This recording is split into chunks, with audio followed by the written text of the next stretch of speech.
Shalom, all praises, honor, and glory to Yahweh, Bahashem Yahweh Shai, Bahashem Rachakwarash. Double honor to the apostles, bishops, and elders of GMS who rule well, who I learned this truth from, and salutations and blessings to you elect out there, starting with 144,000 on down. So this lesson is going into beware of the useful idiot, all right? And this quote up here, this is from Grok, and pretty much it says, the great masses of the people will more easily fall victim to a big lie than to a small one.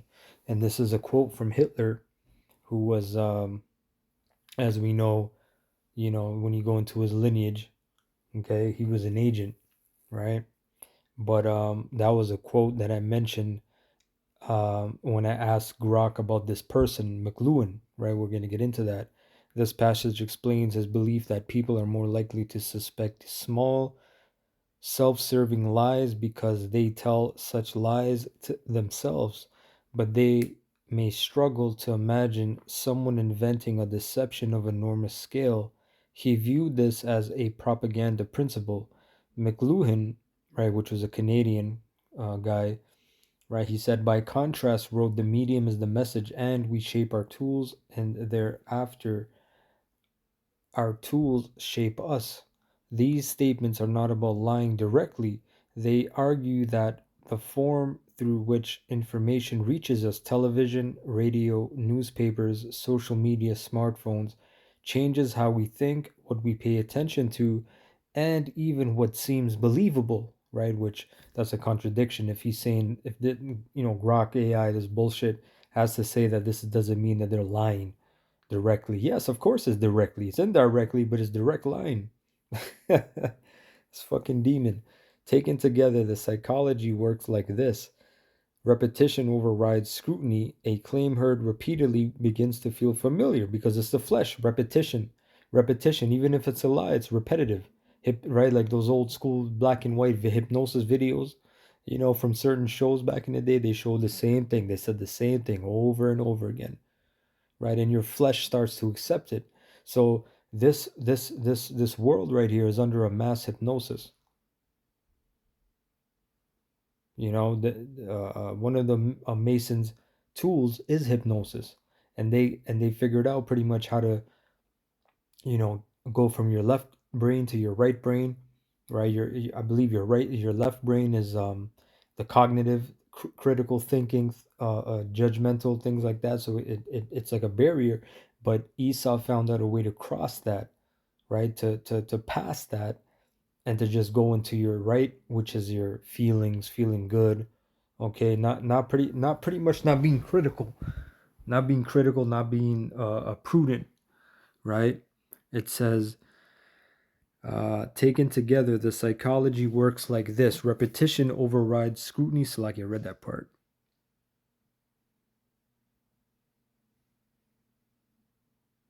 Right. Familiarity is often mistaken for truth.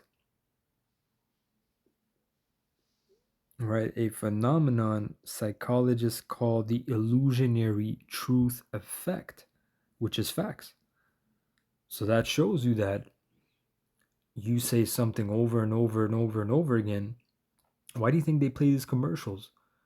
If you're watching some show, you're watching the World Cup, you're watching whatever the fuck you're watching, they keep playing these commercials over and over again. Sometimes it's the same commercial. They played a commercial and then they played right after. It's supposed to be a different commercial. They're playing the same commercial right after the last one. Okay. It says authority reduces skepticism. People naturally place greater trust in messages delivered by institutions, experts, celebrities, or governments, which is why they get certain ads by celebrities, idols, famous people. Hey, I'm doing this. They never even touch this product. They don't mess with this product, and they're giving you the illusion that this is them. This is the lie. Right? This is why people buy things. A lot of people buy shit because they literally seen the person that they idolize. And Esau knows that this is a tool. He creates these idols. Salakia. He creates these idols for you people. And then you go out and see them, and that seeing the fleshly eyes of the lust of the flesh, the eyes, what the eyes perceive. Oh yeah, okay, he uses this deodorant, or he drinks Pepsi Cola. He drinks this drink, he does this, I'm gonna buy that. Do you think it's cheap to even pay those celebrities to do those commercials? Every time they run those commercials, don't you know they have to pay? Why would they be spending all that money? Because they know the sales are gonna come in. The sales are gonna you sheep. Okay? You sheep, man. Social proof suppresses dissent. If everyone around you appears to believe something, questioning it's like if everyone around you appears to believe something, questioning it becomes psychologically costly. Humans are deeply social creatures. Okay? A lot of people, they see shit that other people do and they just simply do it. They don't think about it. They only do it because the next person is doing it.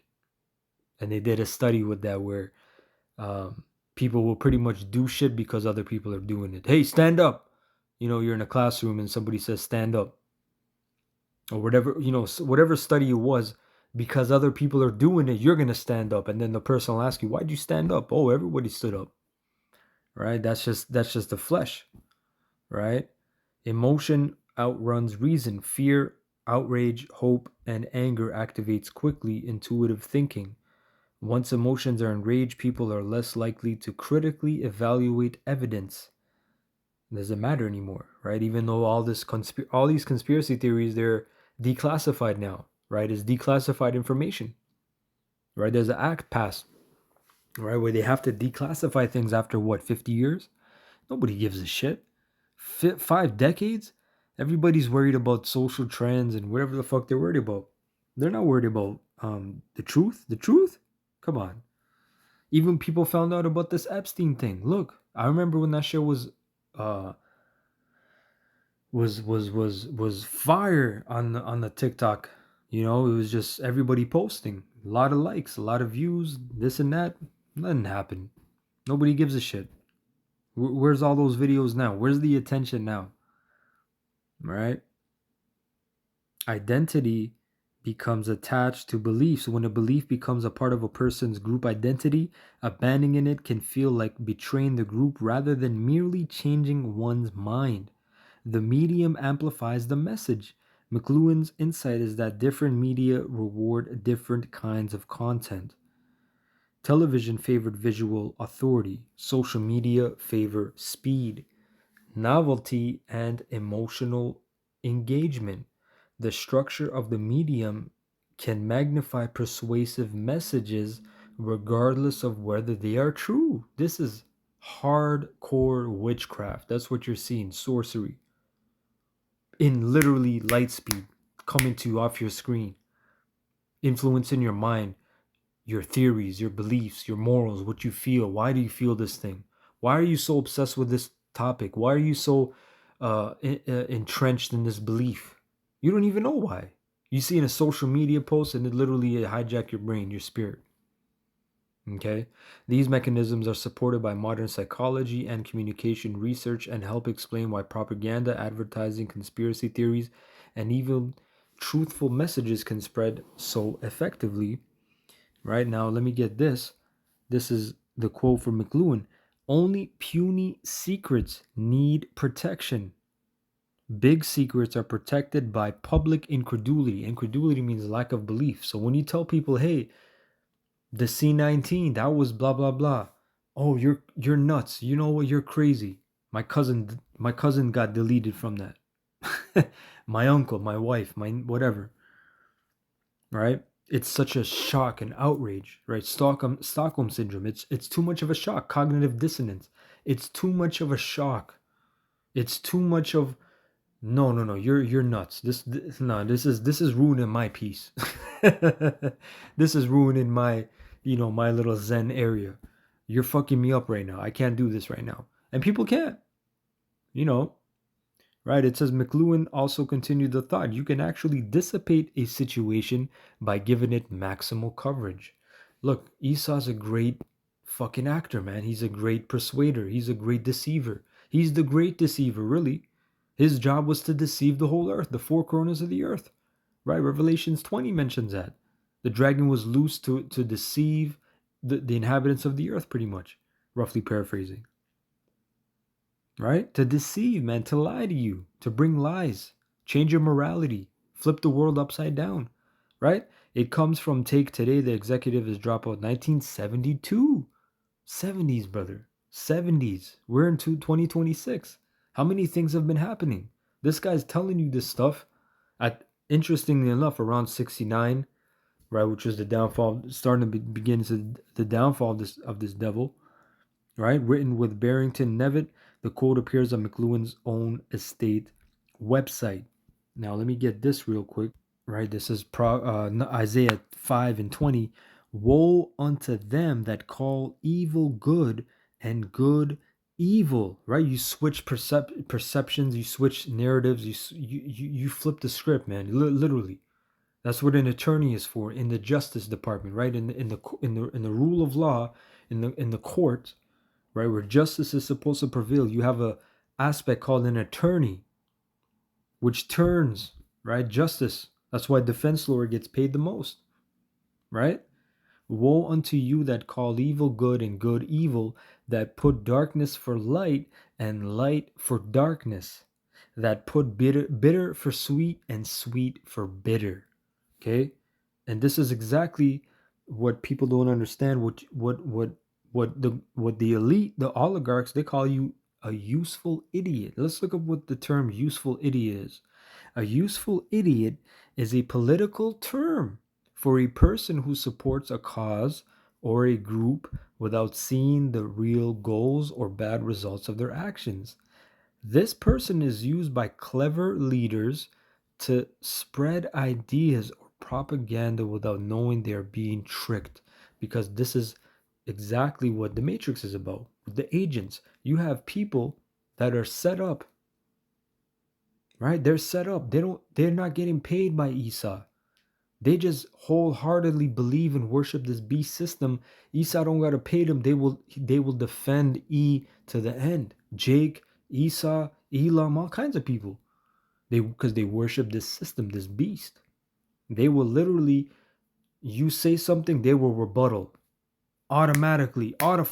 Automatically. They're not getting paid. They're not crisis actors. They're not agents. They just believe wholeheartedly in this because they're a useful idiot, right? Check this out. A useful idiot. I'm not going to read all this, but number one is healthcare. Control healthcare and you control the people. Number two is poverty. Increase the poverty level as high as possible. Poor people are easier to control and will not fight back if you are providing everything for them to live. That's true. Debt. This is a debt-based society, right? Increase the debt to an unsustainable level.